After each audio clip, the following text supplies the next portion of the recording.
Hello everyone, my name is Divkush and welcome back to the Commerce Venture.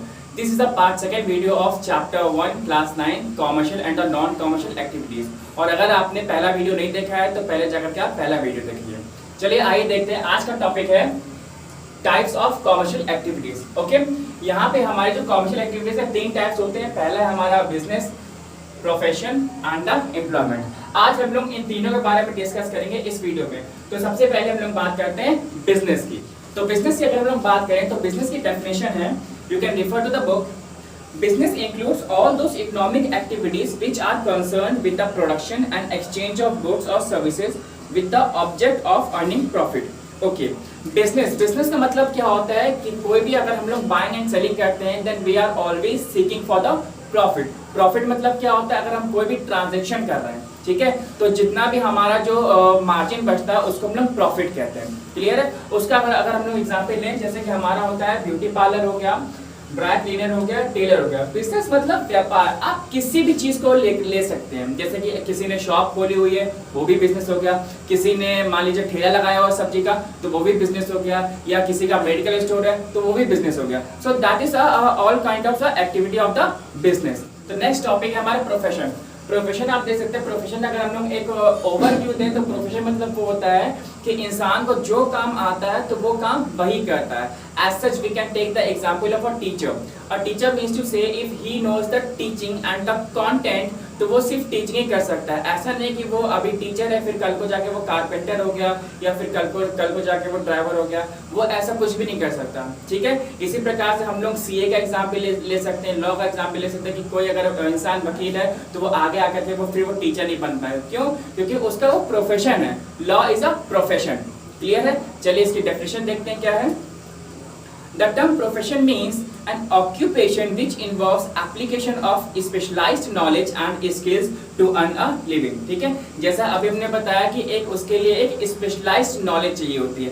As we can take the example that कि अगर किसी भी इंसान को coder बनना है, जैसे कि हमारे जो सॉफ्टवेयर डेवलपर्स होते हैं, किसी को कोडर बनना है तो कोडर बनने के लिए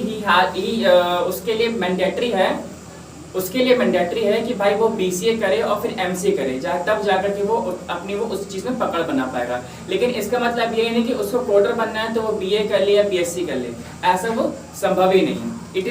इट इज इम्पॉसिबल। क्लियर है? तो यहाँ पे अगर हम लोग फीचर्स की बात करें तो फीचर्स हमारा क्या है, स्पेशलाइज्ड बॉडी ऑफ नॉलेज है, और फॉर्मल ट्रेनिंग है, रिस्ट्रिक्ट एंट्री है, प्रोफेशनल एसोसिएशन है, सर्विस मोटिव है एंड कोड ऑफ कंडक्ट है। चलिए आइए देखते हैं एक एक करके इसका क्या क्या मतलब मीनिंग होता है और इसकी क्या डेफिनेशंस हैं। ठीक है, सबसे पहला है हमारा specialised body of knowledge. Please take the help of your book. ठीक है, क्लास 9 की आईसीएसई की जो भी बुक है आप प्लीज उससे देखते रहिएगा definitions.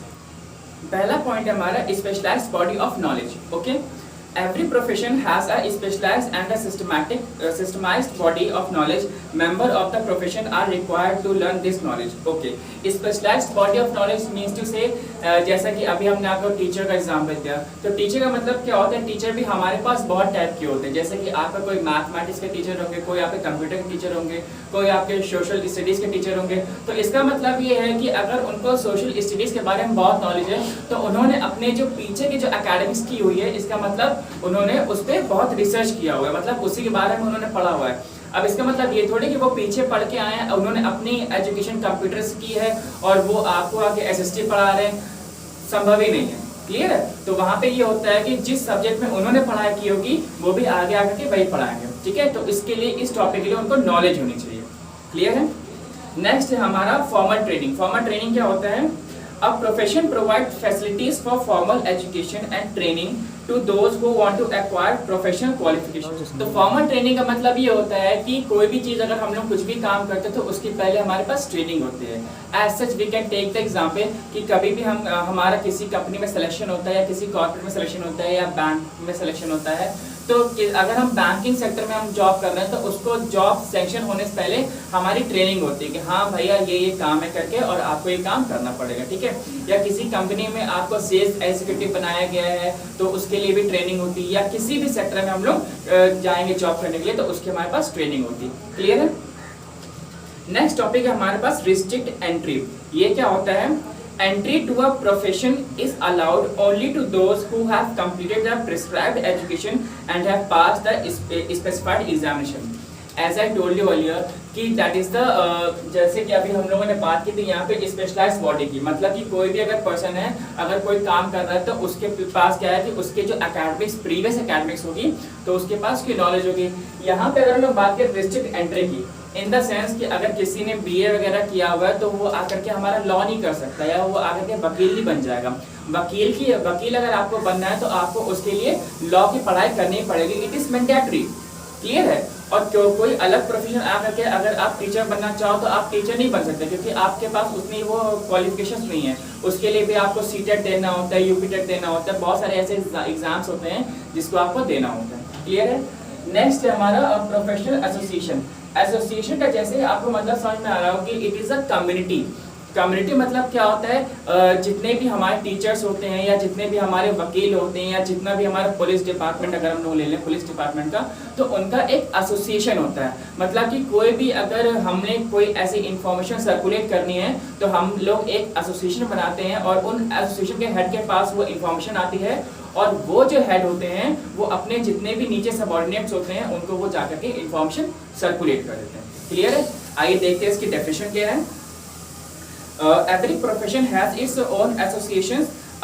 A professional association is a statutory body and its membership is essential. ठीक है, जैसे हमने क्या कहा कि इसकी जो मेंबरशिप होती है वो बहुत ही ज़रूरी होती है कि हम लोग साथ में काम कर रहे हैं। अगर हम लोग मार्केट की बात करें तो मार्केट में क्या होता है, मार्केट में जितने भी दुकानें होती हैं उनका भी एक एसोसिएशन होता है। ठीक है, इसका मतलब ये होता है, जैसे मान लीजिए कि मार्केट में आपकी 10 दुकानें हैं तो 10 दुकानों में अगर आपको चीनी जो है 20 रुपीज़ किलो मिल रही तो आपको वो 10 दुकानों में 10 की 10 दुकानों में वो 20 रुपीज़ किलो ही मिलेगी। कहीं पे भी आपको 19.50 रुपीज़ का नई चीनी मिलेगी। ऐसा क्यों होता है? बिकॉज उनकी एसोसिएशन में वो जो डिमांड है वो उन्होंने फिक्स करके रखी होगी, नहीं भैया आपको ये रेट रखना ही पड़ेगा। और अगर कोई भी पर्सन इस जो रेट होता है या कुछ भी ऐसा कुछ भी होता है, कुछ भी अगर वो वॉयलेट करता है तो उसको एसोसिएशन से बाहर कर दिया जाता है। क्लियर है? तो नेक्स्ट पॉइंट है हमारा service motive. Professions are expected to emphasize services to their clients rather than economic gain. Okay. Service motive क्या होता है? अगर हम लोग इस पॉइंट की लिटरली अगर बात करें तो सर्विस मतलब होता है कि हमें उनको सर्विसेज देना या हमारे जो कस्टमर्स हैं उनको सर्विस देना। अगर हम लोग बैंक की बात करें तो बैंक में हमारा क्या होता है, अगर हम लोग पैसे डिपॉजिट करने जाते हैं या विड्रॉ करने जाते हैं तो वो अपनी सर्विसेज हमको दे रहे हैं। ठीक है, rather to seek for a external gain. मतलब ये नहीं होता है कि नहीं उनको कुछ प्रॉफिट होगा तभी वो काम करेंगे, भाई उनकी तो सैलरी फिक्स है ना। ऐसे हम पुलिस डिपार्टमेंट की बात कर लें या कहीं पे भी क्राइम होता है तो पुलिस जो आती है वो अपनी वहां पे सर्विसेज देने आती है। क्लियर है? नेक्स्ट है हमारा code of conduct. Code of conduct क्या है? The activities of a professional are regulated by a formal code of conduct. The code is prescribed by the professional association of which he is a member. Okay. जैसे कि हमने कहा कि इनका भी एक एसोसिएशन होता है, तो यहाँ पे आप डेफिनेशन देखेंगे, activities of a profession are regulated by a formal code of conduct. Code of conduct मतलब क्या होता है? As I told you earlier कि जितनी भी इंफॉर्मेशन होती है वो हमारे सीनियर से सबऑर्डिनेट के थ्रू सर्कुलेट की जाती है, तो वहाँ पे जो भी ऊपर से ऑर्डर आता है वो आपको वहाँ पे फॉलो करना पड़ता है। क्लियर है? नेक्स्ट टॉपिक है हमारा एम्प्लॉयमेंट। आइए देखते हैं इसकी डेफिनेशन क्या है। Employment means an economic activity where people work for others in exchange for some remuneration. The person who work for others are called the employees.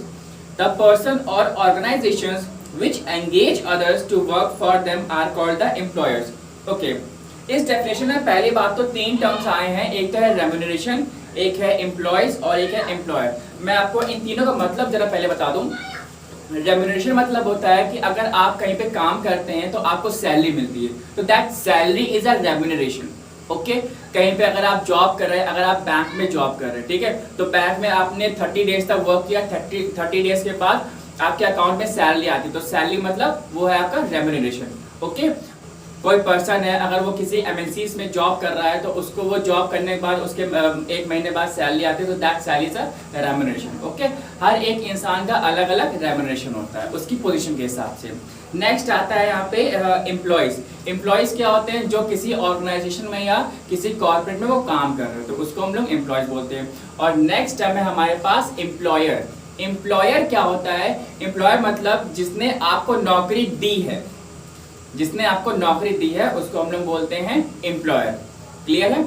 तो हम लोग यहाँ पे अगर हम लोग बात कर ले एग्जाम्पल की, या जैसे अगर आपको एम्प्लॉयमेंट समझ में आया होगा ना कि भाई एम्प्लॉयमेंट मतलब कि कोई पर्सन जिस भी फर्म में या किसी कॉर्पोरेट में काम करता है तो वो हमारा क्या होता है? एम्प्लॉयमेंट, या जिसको नौकरी मिलती है तो उसको हम लोग बोलते हैं एम्प्लॉयमेंट। ठीक है, तो एम्प्लॉयमेंट मतलब यही होता है। इसको हम एग्जाम्पल के तौर पर समझ सकते हैं, जैसे कि a teacher teaching in a school. Teacher क्या है? स्कूल में टीच कर रहा है, तो that is a employment. Clear है? मतलब उस टीचर को क्या मिल गया है? एम्प्लॉयमेंट मिल गया है। And engineer employed in an MNC. MNC मतलब मल्टीनेशनल कॉर्पोरेशन होता है, जहाँ पे इंजीनियर को जॉब मिल गई तो that is a employment. Okay, a person working as the plant manager for a factory. Okay, plant manager के तौर पे वो वहाँ पे काम कर रहा है तो वो हो गया एम्प्लॉयमेंट। अ नर्स और a doctor working in an hospital. Clear है? आई थिंक अभी तक क्लियर होगा सब कुछ। नेक्स्ट टॉपिक है हमारा distinction between the business, profession and employment. इन तीनों में डिफरेंस क्या क्या है अब हम लोग ये देखेंगे। ओके, सबसे पहला है हमारा मोड ऑफ एस्टैब्लिशमेंट। ये जितने भी डिफरेंसेस है ये एक डिफरेंस जो है इन तीनों पे एप्लीकेबल होगा और हम इसको स्टेप बाय स्टेप समझाते हुए चलेंगे। ठीक है, तो मोड ऑफ एस्टैब्लिशमेंट देखिए, a business enterprise is established when an entrepreneur takes a decision to carry on some business activity. In a profession, on the other hand, the membership or enrollment of a recognized professional association or institute is essential. In order to take up the employment, a person has to enter into the contract of services. देखिए, business में क्या था कि business को उसको करने के लिए जो एंटरप्रेन्योर है उसको वो चीज इस्टेब्लिशमेंट करनी पड़ती है, वो चीज को स्टार्ट करनी पड़ती है। क्लियर है?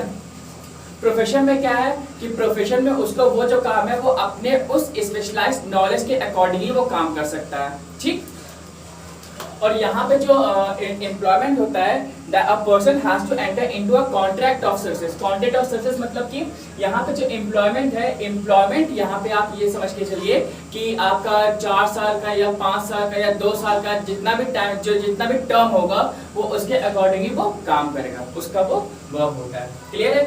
नेक्स्ट हमारा नेचर ऑफ वर्क। उसका नेचर ऑफ वर्क कैसा होता है ये देखते हैं। A business exist to provide goods and services to satisfy the human wants. On the other hand, a profession renders personalized services of a specialized nature. An employee performs the work assigned by the employer under the contract of services. यहाँ पे क्या बता रहा है कि a business exists to provide a goods and हाँ कहाँ है ये बिजनेस। तो नेचर ऑफ वर्क क्या है? जो बिजनेस जो हम लोग कर रहे हैं उसका वर्क है कि जितने भी हमारे एक्सपेंसेस हैं या जितने भी हमारी वांट्स हैं उस चीज को फुलफिल करना, ये किसका काम है? ये हमारे बिजनेस का काम है। क्लियर है? सॉफ्ट ड्रिंक्स हो गई, कोल्ड ड्रिंक हो गए, बिस्किट्स हो गए, या हमारे कपड़े हो गए, क्लोथिंग, बहुत सारी एक्सेसरीज ऐसी भी होती हैं हमारे अगल बगल अवेलेबल होती हैं, तो ये किसका काम है? ये हमारा बिजनेस का काम है। क्लियर है? प्रोफेशन क्या होता है? ये अपने स्पेशलाइज्ड नॉलेज या अपना जो वर्क होता है वही काम कर सकता है। एम्प्लॉयमेंट क्या होता है? एम्प्लॉयमेंट आपको वही मिलेगा जो आपको ऊपर से ऑर्डर देगा। क्लियर है? जैसे हमने बताया था कि एक एम्प्लॉयज होते हैं, एक एम्प्लॉयर होता है। अभी पहले के टाइम पे बताया है कि जो एम्प्लॉयर होता है जो वो ऑर्डर देगा कि हाँ आपको आज ये काम करना है तो फिर आज आप वही काम करेंगे। क्लियर है? नेक्स्ट है हमारा क्वालिफिकेशन। क्वालिफिकेशन क्या होता है इसको देखते हैं। No formal education is compulsory in order to carry on a business, but for a professional specialised knowledge and training are essentials. Okay, the required qualifications depend upon the nature of the job. It is for the employment. Okay, यहाँ पे अगर हम लोग बात करते हैं qualification की तो यहाँ बिजनेस के लिए तो ऐसी कोई क्वालिफिकेशन मैंडेटरी है नहीं। आप अगर अनएजुकेटेड हो या 12th पास हो या 5th पास हो तब भी आप बिजनेस को कैरी कर सकते हो। ठीक है? यहाँ पे प्रोफेशन की बात करते हैं तो उस प्रोफेशन के लिए आपको एक स्पेशलाइज्ड नॉलेज होनी चाहिए। जैसे मार्केटिंग के लिए MBA होना चाहिए आपको, या फिर आपको टेक्निकल के लिए MCA वगैरह होना चाहिए, इस टाइप का।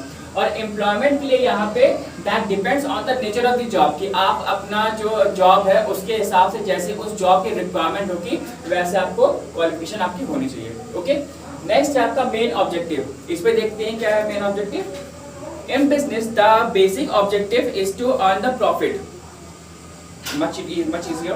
A profession on the other hand is expected to emphasize the service motive and the sense of mission.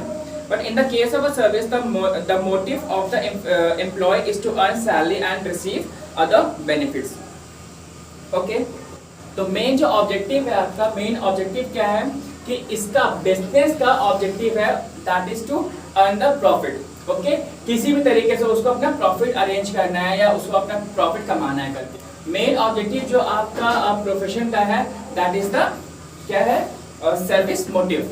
ठीक है, सर्विस मोटिव है। और अगर हम इसी मेन ऑब्जेक्टिव की बात करें, हम एम्प्लॉयमेंट की बात करें, तो main objective of the employ is to earn the other benefits and the salary. Clear. Next topic है हमारा इन्वेस्टमेंट।